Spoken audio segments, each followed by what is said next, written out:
Welcome to Building the Future, hosted by Kevin Horick. With millions of listeners a month, Building the Future has quickly become one of the fastest rising programs, with a focus on interviewing startups, entrepreneurs, investors, CEOs, and more. The radio and TV show airs in 15 markets across the globe, including Silicon Valley. For full showtimes, past episodes, or to sponsor the show, please visit buildingthefutureshow.com. Welcome back to the show. Today we have Emily Deneau. She's a founding partner at Numinous Capital. Emily, welcome to the show. Thank you, Kevin. Excited to chat with you today. Yeah, I'm excited to have you on the show today. I think what you and the team are investing in is actually really innovative, really challenging, real problems to solve in society and the world. But before we dive into all that, maybe let's get to know you a little bit better and start off with where you grew up.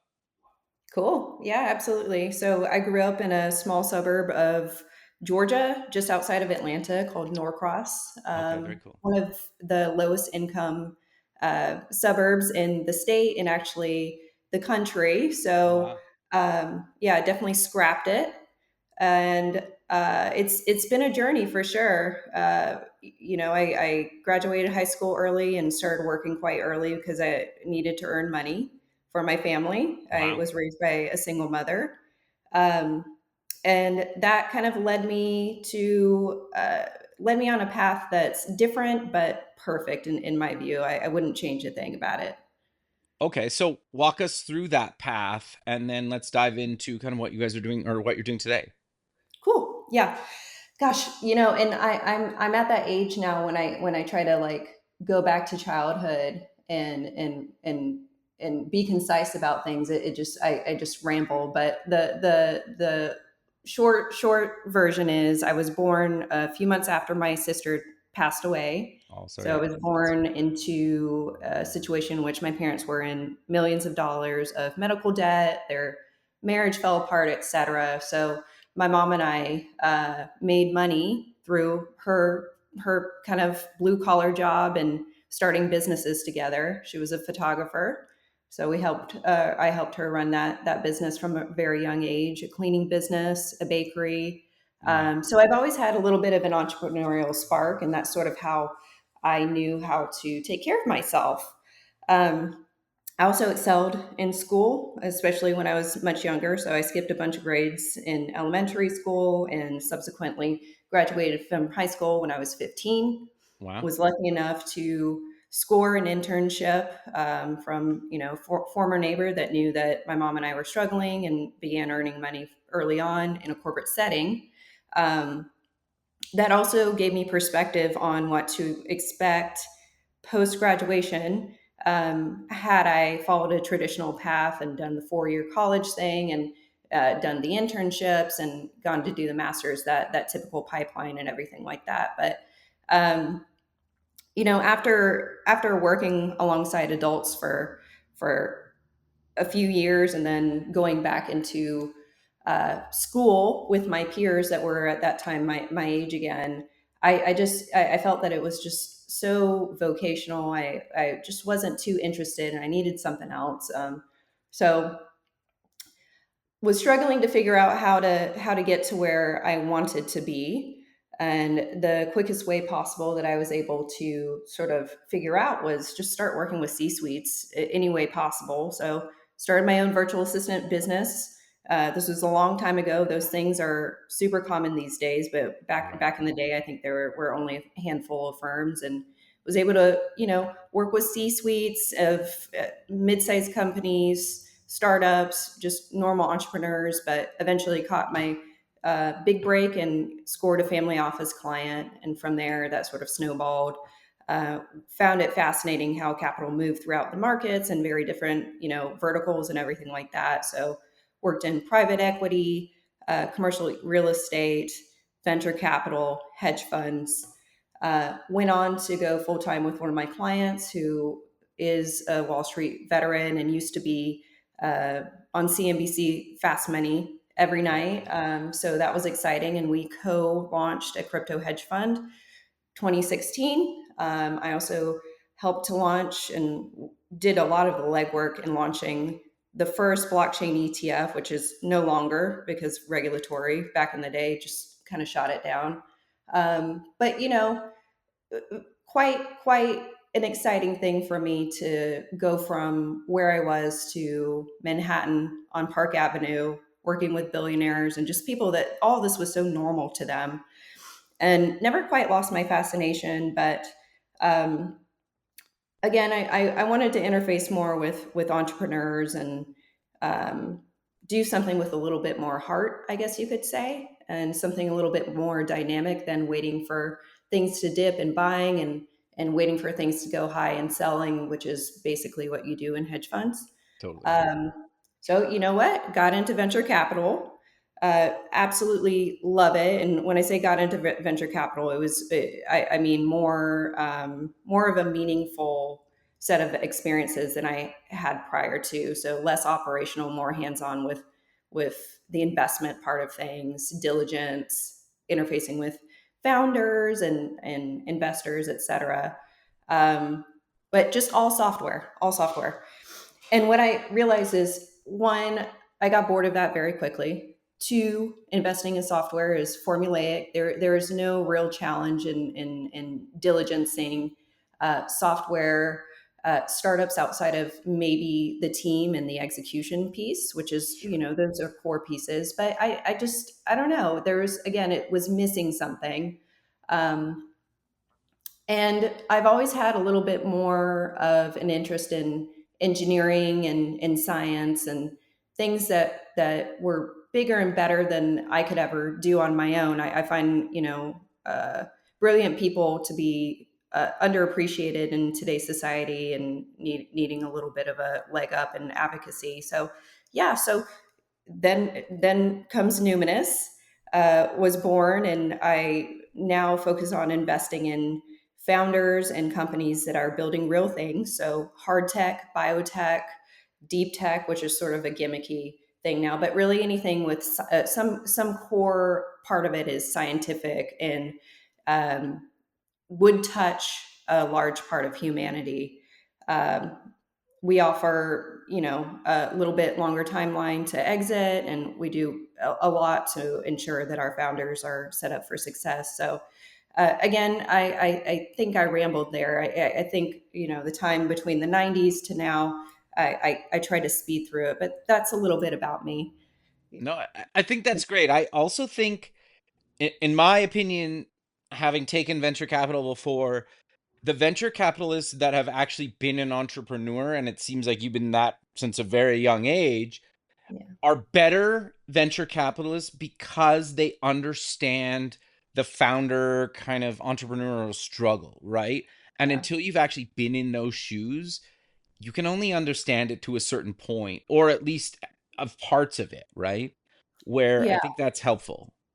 Yeah, yeah, and I have a personal gripe with the get the MBA, get the internship, and then start deciding what the future looks like for everyone else through venture investment. I would agree with you that it really does take having to make payroll for other people and needing to deal with the ambiguity and the fear of being a founder to for that to really resonate, and to also weed out the people that should not be founders, the people that are waiting for um, their hands to be held and waiting for assistance. That has never really made sense to me as someone who put it all on the line for herself and her employees and clients and always figured out a way. Those are the type of people that should be entrepreneurs and should take venture capital.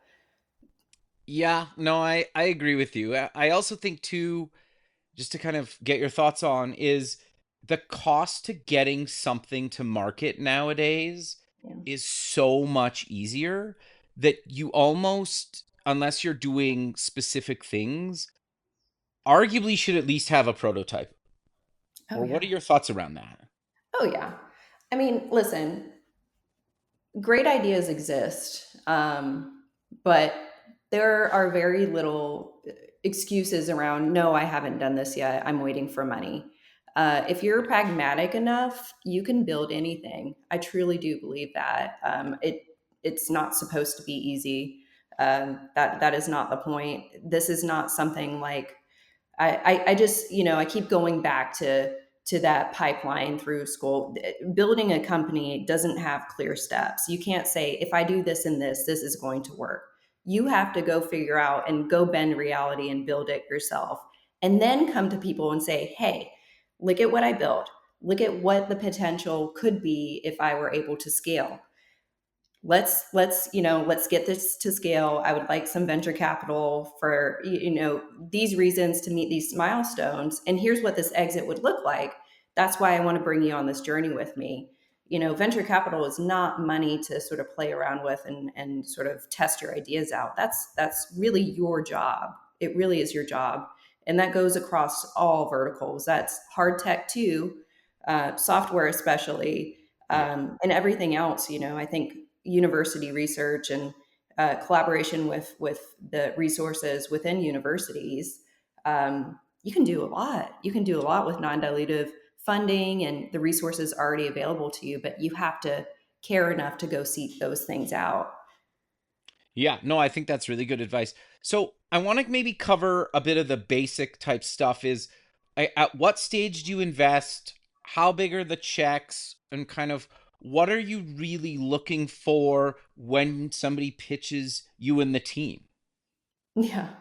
So we're early stage. We'll go up to Series A. I Okay, like to say so. I think just to sort of ground us in what a normal capital stack would look like for the type of companies that I invest in. sure. You know, Venture capital typically starts out with pre-seed funding, seed, Series A, and so on. You go into growth after that. Um, the companies in which I invest require a big chunk of non-dilutive funding to get their solutions de-risked. So they're dependent upon, again, university resources, um, here in the U.S. NIH funding and grants, et cetera.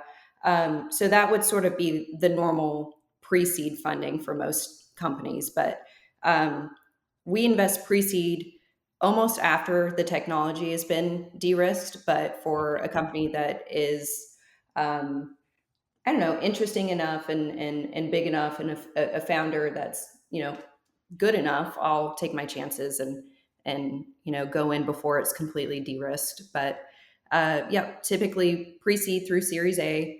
I kind of playing around with check sizes right now. I'm wondering if it would be better to go all in with that first check rather than space it out with follow on. But I would say right now, given that we are syndicate investors until we close on our fund, everything's been ranging between 50 to a million, Okay. just depending on the opportunity, and that's dependent upon how attractive the opportunity is to my syndicate investors. Right. Um, but later on, once the committed fund is filled and we're closed on that, 750 to 1 million would make most sense for these types of companies. Um, and then what do I look for? So again, I don't invest squarely into software, although a lot of our companies do require a software layer, and that frankly makes them more sticky as they scale. So I would recommend, if there are any of my founders listening right now, please consider layering in software, even if you're not a software um, company, for your hard tech and even your biotech solutions and your med tech and everything like that. But so these are companies that um, harder to scale, takes a lot of ambition and a lot of smarts.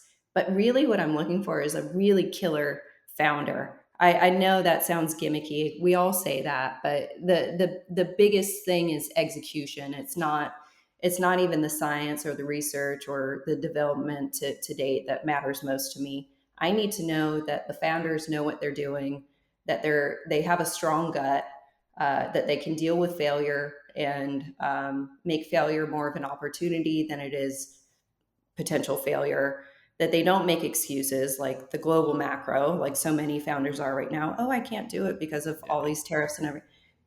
I'm looking for people that find opportunity and create unfair advantage with their circumstances. And again, I think that goes back to me being a founder previously too. That's sort Totally. of how I dealt with things.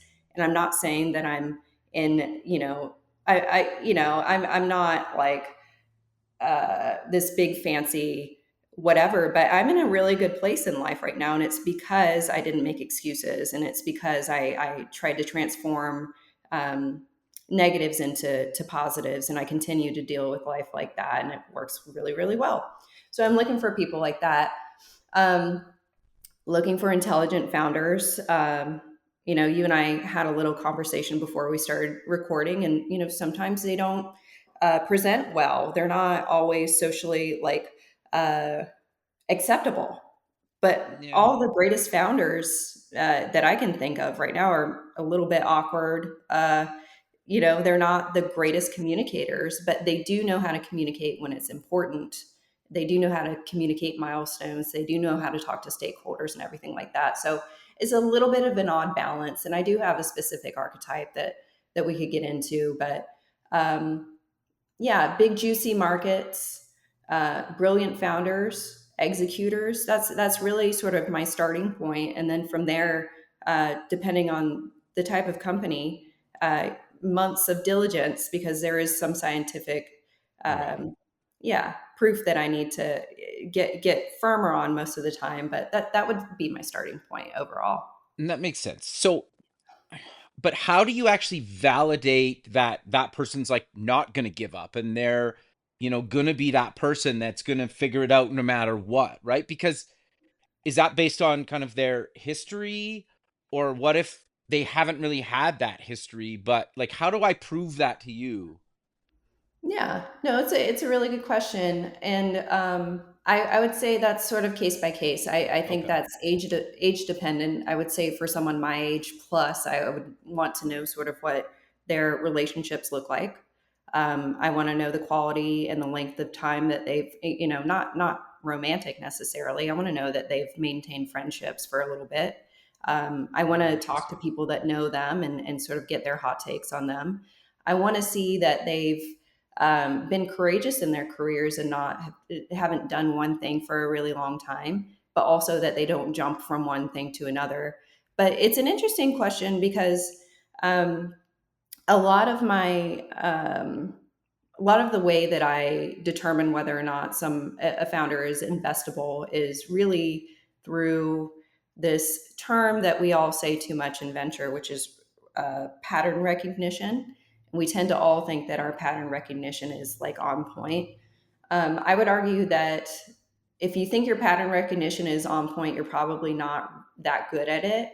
But I will say that after you've met enough bad founders, enough fakers, and then the handful of really brilliant founders.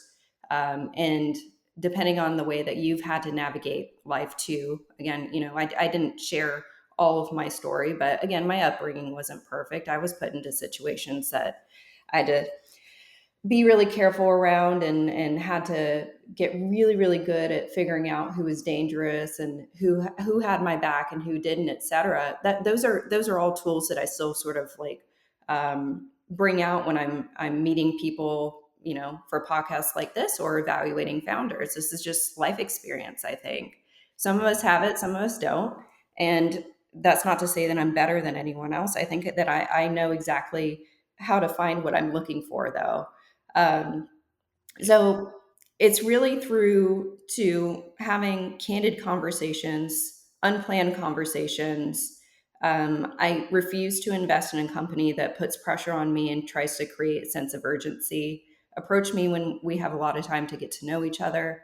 Um, and yeah, it's a lot sort of like choosing your life partner. I Yeah. guess it's just as serious, really, if you think about it.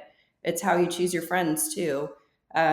So I guess it would be in the quality of the relationships that they maintain first and foremost, and then the rest is just through kind of the gut feeling, man. That's my honest response to you. Um, and then of course hearing that they know how to run a business and not just talk about running a business, and those are all things that those are muscles that we can all develop and strengthen. Yeah, no, I think that makes a lot of sense. Is Yeah. there geographic regions that you invest in, or is Yeah. kind of wherever? Yeah, so for me, like I mentioned, I'm from a small suburb in Georgia. I've always been a part of the South. I had a short stint in Manhattan and everything like that, but I'm well rooted here, and there's just so much opportunity to grow and scale a company in a capital efficient way.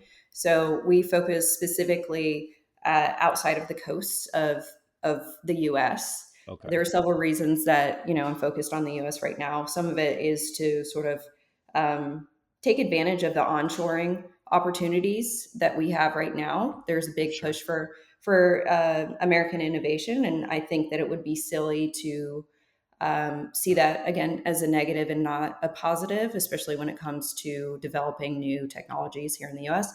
But outside of that, yes, I don't invest in companies through Numinous. I'll do angel investing pretty much anywhere, but with Numinous, no California companies, no New York, no Boston. And the only reason for that is there is so much emphasis, so much capital um, already there. Yeah. All the greatest startup companies seem to just get up and move there. And I'm really looking to create really great jobs for people that don't have access to great jobs too. That's another core component and another reason that I'm investing in things outside of software. These companies still require a workforce. Yeah. So I'm looking for companies that create white collar jobs, blue collar jobs, and everything in between for real Americans that are sort of deprived of meaning right now. We can get into that deeply if you want or not, but I think everyone understands what I mean by that. I just think that we've sort of lost the plot in a lot of ways, but working on something big and meaningful tends to be the salve for many things that we're struggling with. I believe so.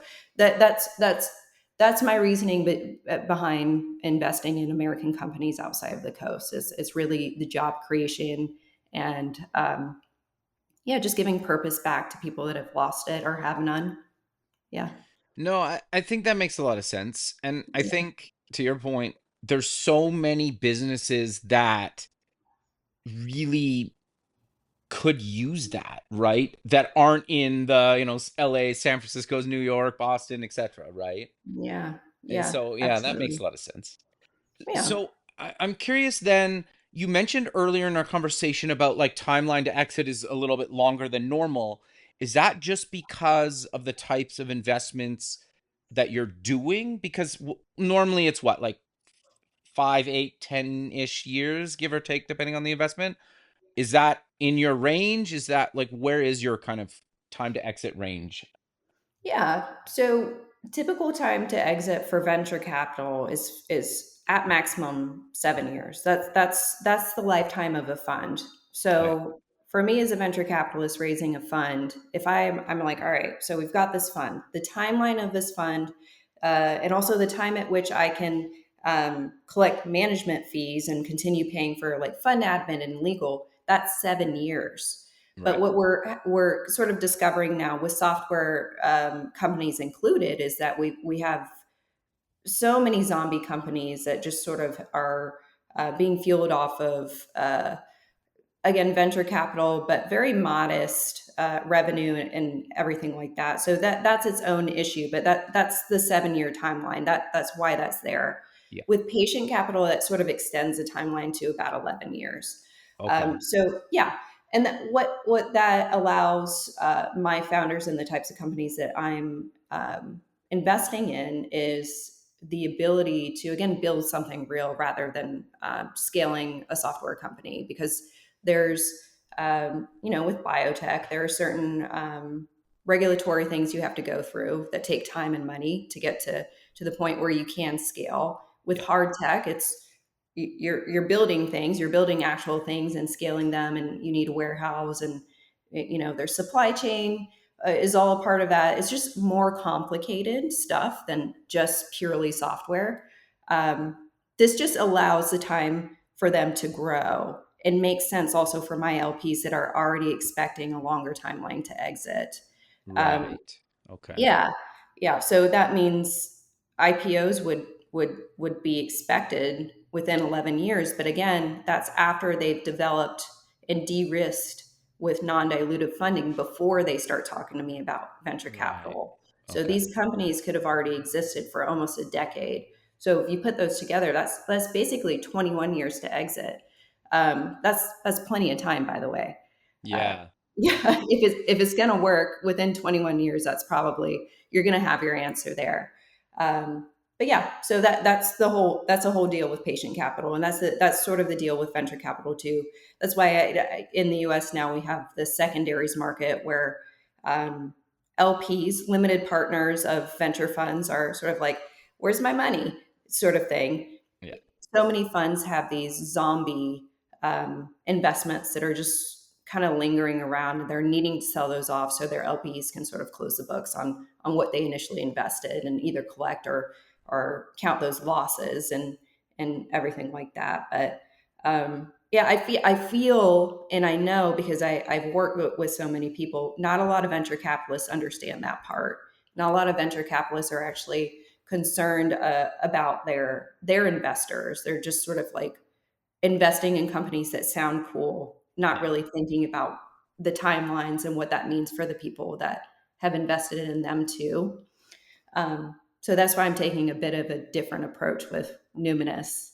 No, that makes sense. I think too is like they want to basically make the most amount of money in the quickest amount of time a lot of the time, and it's like, well, it doesn't always work out like that, right? It can, but it's not always Yeah. like that.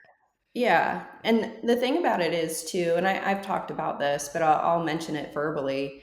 Um, Venture capitalists, again, they're not all that concerned with their founders. They're not all that concerned with the future. They're not all that concerned with their investors. I think we have a lot of people that are investing for impact, but not many of those companies actually touch the communities in which that they're claiming to. Right. Um, Venture capitalists will continue raising funds to justify their theses to, again, sort of stack those management fees.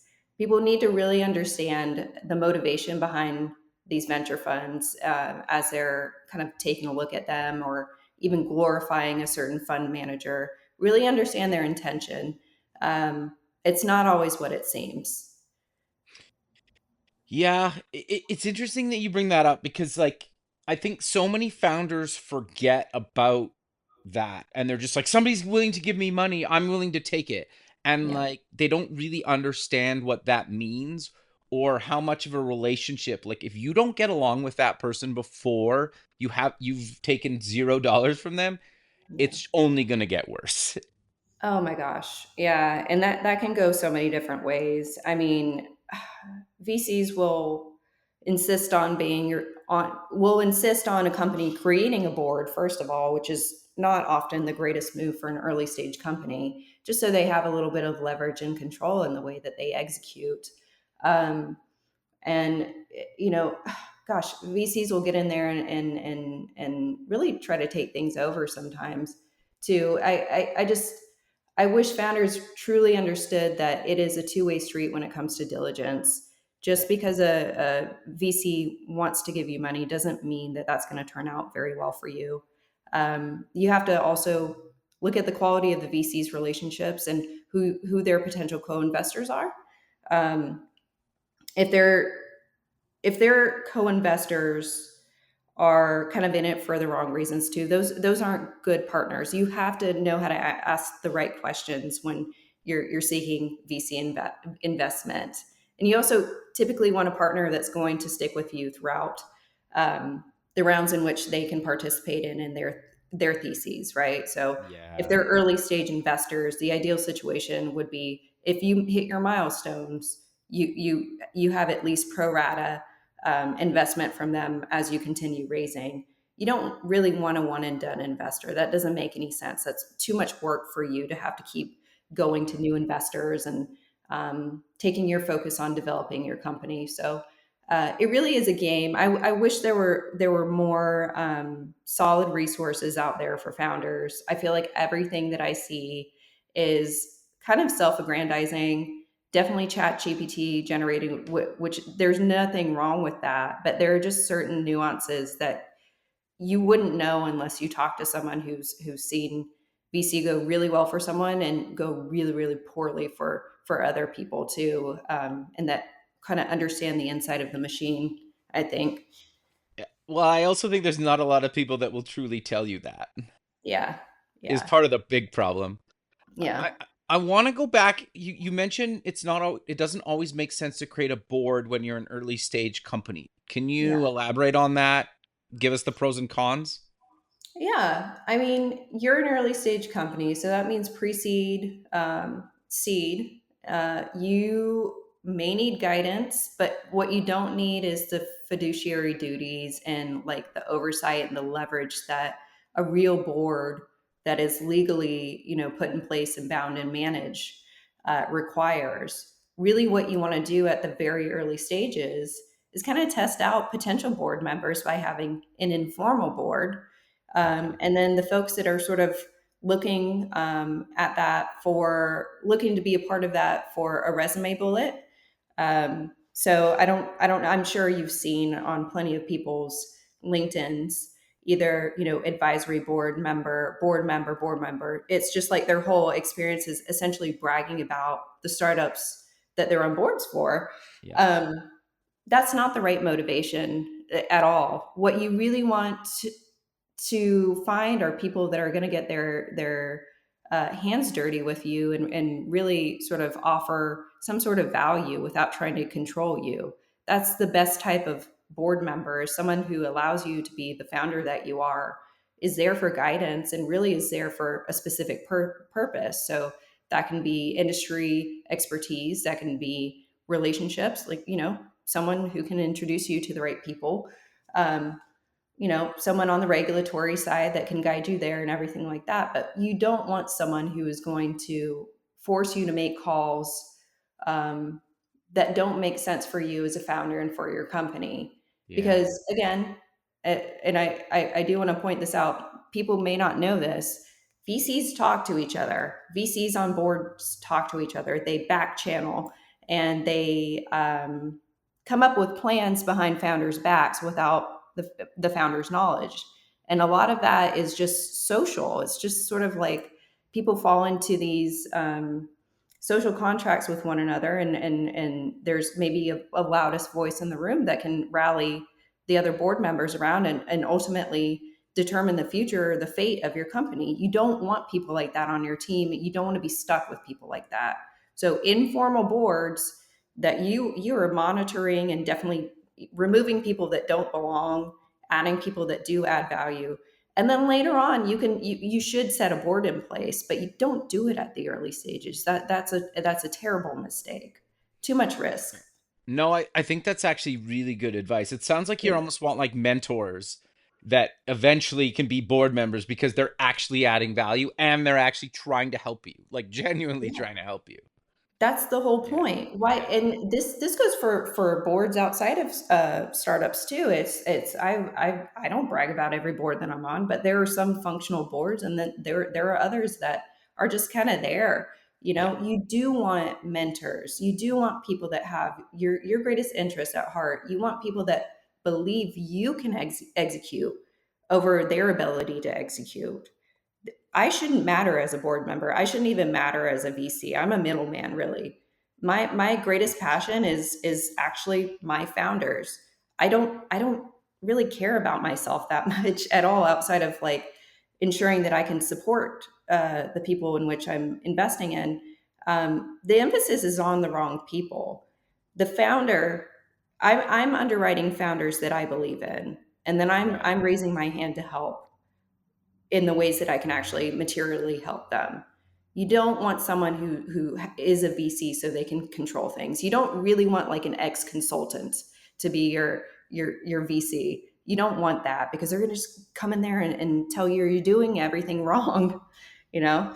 And you do want you want honesty, but you want to decide whose feedback you're actually going to take in and put in place. You don't want someone to have the ability to just go around and change things because they think they're more right than you. That makes no sense. Yeah, that's actually really good advice. One thing I learned a long time ago was never take advice from somebody that's never actually done the thing they're giving advice about. And Yes. it sounds so stupid to say, but like people will give you advice all the time and then you find out later it's like you never had that. You Yeah. never did that. And you're like, how can you give advice on something like that? And the audacity of some people, I swear. And this is all, we're all human. We're all Right. looking for some reason to feel good about ourselves and our lives and everything like that. And, I can see that with a little bit of empathy, but I also, I just, it perturbs me so much to know that, yeah, that's super common. A lot of people look great on paper, maybe, or not, but yeah, they just give out advice on topics in which they have no knowledge, no material knowledge, no experience Yeah. executing. It makes no sense. Yeah. No, that's fair. So Yeah. I want to dive into what are your thoughts around kind of AI and tech right now? Because Yeah. everything seems so doom and gloom. I'm kind of seeing the opposite going with my career and the people that I know. But what are you seeing and what are your kind of thoughts around everything that's happening right now? Yeah. Yeah. So I think we're all sort of experiencing an inflection point in the way the rest of our lives are going to look and be. I am not a magic oracle. I think that AI can be a super useful tool. I can't, because I know the reality of things. I can't feel too bad about, possible risk around certain industries and things like that. My greatest hope for the end all be all with AI is that this makes us smarter, more efficient, leaner in costs to develop new technologies, et cetera, and again kind of puts our focus on innovating new things that aren't software, and that's okay. A lot of new needs are going to come out of sort of the good and the bad that comes out of AI. And I don't know what that looks like. But what I can tell you is as we advance AI, new needs around energy, new picks and shovels, kind of industries are going to pop up. And who knows what's out there for us once the things that we think we need so badly right now are taken care of, what then comes out of what we can do, yeah, just as people, what's gonna happen. I'm not that smart. I'm creative enough, and maybe one day I'll have some wonderful idea for a company, but my greatest pleasure is in recognizing someone or something that is just so mind-blowing, so creative, so different, but also so addresses like a real problem.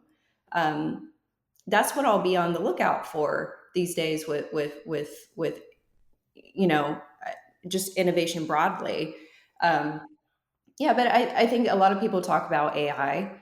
I don't think I don't think we're thinking about it in the right way. It's a fun thing to sort of ponder and chat about with friends over drinks and stuff like that. But what are we going to do? It's already taken sort of a life of its own. It's so intelligent. It's producing films now that look super realistic and everything like that. But um, I guess for me, not that you asked this, I think what I'm most afraid of is that we're going to hit a dip in enthusiasm for living with AI. Interesting. I think we're so used to doing things and we find so much meaning in our routines and our films and our music and um, the things we're developing with software and a bunch of things are going to be automated. I hope that even if we hit a little collective depression, that we can eventually see this as a bigger opportunity to live more meaningful lives and not less meaningful lives. No, yeah, no, it's interesting. Like, obviously, none of us know where it's gonna go. I am curious. It does seem though that a lot more of the like younger generations are going back to some of the more analog type stuff. Like cassettes are coming back, CDs are coming back, and you're like, uh, awesome. Like, it's kind of cool that some of that stuff is coming back, and some of the like AI generated music is not that great, and some of the best selling music that's happening today was made 40, 50 years ago. So it is interesting, right? Just the dynamics of that. It's also wild that a track that came out today could also be played right after a track that came out 50 years ago, right? And people don't really know the difference sometimes. If you don't know the artists, they're both Yeah. new to you, even though Yeah. one's been around forever. So it's kind of fascinating. It is fascinating. With the younger generations, I TikTok. So I'm sort of cool. I'm sort of like in tune with things. And I agree. There are plenty of younger folks that are even getting into like farming and Yeah. agriculture and things like that. And that's really great. I think that we're going to sort of lean back into being more human and connected and maybe, Yeah. you know, as a safety net, valuing our close communities and everything like that too. That could be a really cool thing. And with music and analog stuff, man, I would be so cool. Like if my teenager self was a teenager right now, I'd be so cool. They're all listening to my favorite music back when I like all this goth stuff. They're all into like artsy. They all dress like me now and everything like that. So it is kind of funny to see the loop of what's popular and how that kind of aligns with maybe a fatigue around growing up uh, as kids just fully surrounded by technology and having it kind of shoved in their face. So that's an interesting perspective too that I hadn't brought up myself. That's an awesome one. We could all become farmers again. Yeah, you never Yes. know. It's starting to look more appealing, to be honest. Yeah. Everything that's happening on the planet right now. Yeah. So, but we're kind of coming to the end of the show. So, how about we close with mentioning where people can get more information about yourself, the company, and any other links you want to mention? Cool. Yeah. So I'm not like super active on social media. I do have a LinkedIn. So Emily Dinu, it's Dino with a U at the end of it. You can find me on LinkedIn. You can look us up on our website, nuministcap.com. I have, contact form there and everything like that. But, I'm fairly responsive. I would say to like, don't go right into selling to me, but I love meeting new people. I love hearing different perspectives. And if you're motivated enough, you can find me and get in touch with me for sure. Just Google me. Perfect, Yeah. Emily. Well, I really appreciate you taking the time out of your day to be on the show, and I look forward to keeping in touch with you and have a good rest of your day. Yeah. Likewise, Kevin. Thank you. Thank you. Okay, bye. Bye. Thanks for listening. Please visit our website at buildingthefutureshow.com to join the free community, sign up for our newsletter, or to sponsor the show. The music is done by Electric Mantra. You can check him out at electricmantra.com and keep building the future.